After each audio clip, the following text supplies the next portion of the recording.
एक राजा था। उसके महल में एक बहुत सुंदर बाग था। बाग में तरह तरह के फूलों के पौधे और अनेक प्रकार के मीठे फलों के पेड़ थे। लेकिन इस बाग में सबसे आश्चर्यजनक चीज थी, एक सेब का पेड़ था जिसमें सोने के सेब लगते थे। राजा ने इस पेड़ की देखभाल का खास इंतजाम कर रखा था। जब इसके फल पकते थे तो चौकीदार रात दिन पेड़ का पहरा दिया करते थे ताकि कोई सोने का सेब चुरा कर न ले जाए।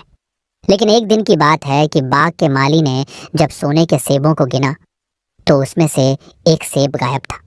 उसने दौड़कर राजा को खबर दी। राजा फौरन बाग में पहुंचा।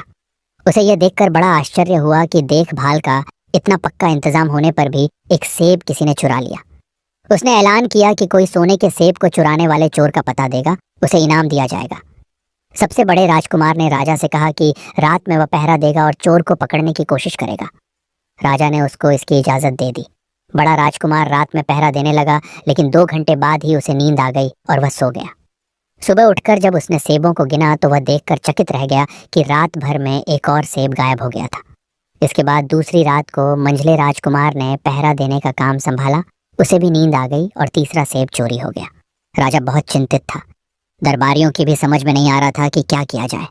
सब लोग उदास बैठे थे कि इतने में सबसे छोटा राजकुमार आया और उसने कहा कि आज की रात मैं पहरा दूंगा और चोर को पकड़ूंगा। राजा इस राजकुमार से खुश नहीं रहता था। वह उसे मूर्ख भी मानता था। उसने उसे डांटते हुए कहा, तुम क्या समझते हो? क्या तुम्हें इसमें सफलता मिलेगी? तुमसे बड़े और तुमसे ज्यादा समझदार दोनों राजकुमार इस काम में असफल हो चुके हैं। तुम जाओ, अपना काम करो। लेकिन छोटा राजकुमार नहीं माना। उसने राजा से प्रार्थना की कि उसे एक मौका जरूर दिया जाए। अंत में राजा राजी की हो गया। राजकुमार रात में पहरा देने लगा। उसने तय किया कि वह किसी भी हालत में नहीं सोएगा और चोर को जरूर पकड़ेगा। जब आधी रात हुई और 12 बजे का आखिरी घंटा बजा तो राजकुमार ने देखा कि एक सुंदर सोने की चिड़िया कहीं से उड़ती हुई आई और सेब के पेड़ पर बैठ गई। उसने देखते देखते सोने का एक सेब तोड़कर अपनी चोंच में पकड़ लिया। राजकुमार ने फौरन निशाना साधकर तीर चला दिया, लेकिन तीर चिड़िया को नहीं लगा और वह पंख फड़फड़ाकर उड़ गई। हाँ, इतना अवश्य हुआ कि उसका एक सुनहरा पंख टूटकर जमीन पर आ गिरा। दूसरे दिन सुबह राजकुमार ने राजा को सारी बात बता दी और वह सोने का पंख उनके सामने रख दिया। पंख इतना सुंदर और इतना कीमती था कि राजा उसे देखता ही रह गया। उसने कहा, अगर उस चिड़िया का एक पंख इतना सुंदर है तो वह पूरी चिड़िया कितनी सुंदर होगी। मैं चाहता हूँ कि उस चिड़िया को कोई पकड़ लाए। सबसे पहले बड़ा राजकुमार इस काम के लिए रवाना हुआ। चलते चलते वह एक जंगल में पहुंचा। वहां उसने एक लोमड़ी को एक पेड़ के नीचे आराम करते हुए देखा। राजकुमार ने मौका देखकर तीर अपने धनुष पर चढ़ा लिया। वह तीर छोड़ने ही जा रहा था कि लोमड़ी ने चिल्लाकर कहा, राजकुमार, मुझे मत मारो। पता है कि तुम सोने की चिड़िया की खोज में निकले हो। तुम मेरी राय मानो तो तुम्हारा काम जल्दी ही पूरा हो जाएगा। तुम इसी रास्ते से सीधे चले जाओ। शाम होने पर तुम एक गांव में पहुंचोगे। वहां तुम्हें आमने सामने 2 धर्मशाला मिलेंगी। एक धर्मशाला खूब सजी सजाई और सुंदर सी होगी, लेकिन तुम उसमें मत ठहरना। तुम उसके सामने वाली दूसरी धर्मशाला में ठहरना, जो बहुत मामूली और देखने में भी भद्दी सी होगी। ऐसा करने पर तुम्हारा काम आसानी से पूरा हो जाएगा। लोमड़ी का बात सुनकर राजकुमार को हंसी आ गई। उसने डांट कर कहा, भाग जा यहाँ से, मुझे तुम्हारी सलाह की जरूरत नहीं है। ये कहकर उसने तीर छोड़ दिया, लेकिन लोमड़ी बहुत चालाक थी। वह बचकर निकल भागी। राजकुमार आगे चलता गया। शाम को जब वह एक गांव में पहुंचा तो उसने देखा कि वहां सड़क के किनारे सचमुच 2 धर्मशाला थीं। उनमें से एक धर्मशाला खूब सजी सजाई थी और उसके अंदर से लोगों के नाचने गाने की आवाजें आ रही थीं। दूसरी धर्मशाला भद्दी सी थी और वहां अंधेरा घिरा हुआ था। राजकुमार सजी सजाई धर्मशाला में ठहर गया। थोड़ी देर में वह भूल गया कि वह असल में सोने की चिड़िया की खोज में निकला था। उधर जब काफी समय बीत गया और बड़ा राजकुमार नहीं लौटा तो मंझला राजकुमार सोने की चिड़िया की खोज में चल पड़ा। वह भी उसी तरह चलते चलते जंगल में पहुंचा तो वही लोमड़ी उसे भी मिली। इस राजकुमार ने भी लोमड़ी की बात पर कोई ध्यान नहीं दिया। जब वह शाम को उस गांव में पहुंचा तो बड़े राजकुमार की तरह सजी सजाई धर्मशाला में ठहरा। वहां के नाच रंग में मस्त होकर वह भी अपना काम भूल गया। यहाँ तक कि उसे घर लौटने की भी ध्यान न रही। अंत में सबसे छोटे राजकुमार ने राजा से कहा कि मैं सोने की चिड़िया की खोज में जाऊंगा। राजा को विश्वास था कि जब उससे बड़े दोनों राजकुमार इस काम में सफल नहीं हुए तो इसे और भी सफलता नहीं मिलेगी। लेकिन उसके जिद करने पर राजा ने उसे इजाजत दे दी। छोटा राजकुमार तैयार होकर सोने की चिड़िया की खोज में निकला। जंगल में उसे भी लोमड़ी मिली। राजकुमार ने लोमड़ी की बात को ध्यान से सुना और लोमड़ी से कहा, ठीक है, तुम जैसे कह रही हो मैं वैसा ही करूंगा। अब तुम जाओ, मैं तुम्हें नहीं मारूंगा। इस पर लोमड़ी खुश होकर बोली, तुम सबसे अच्छे लड़के मालूम होते हो। तुमने मेरी बात बात का मजाक नहीं उड़ाया और मुझ पर तीर नहीं चलाया। मैं तुमसे खुश हूं और तुम्हारी मदद करूंगी।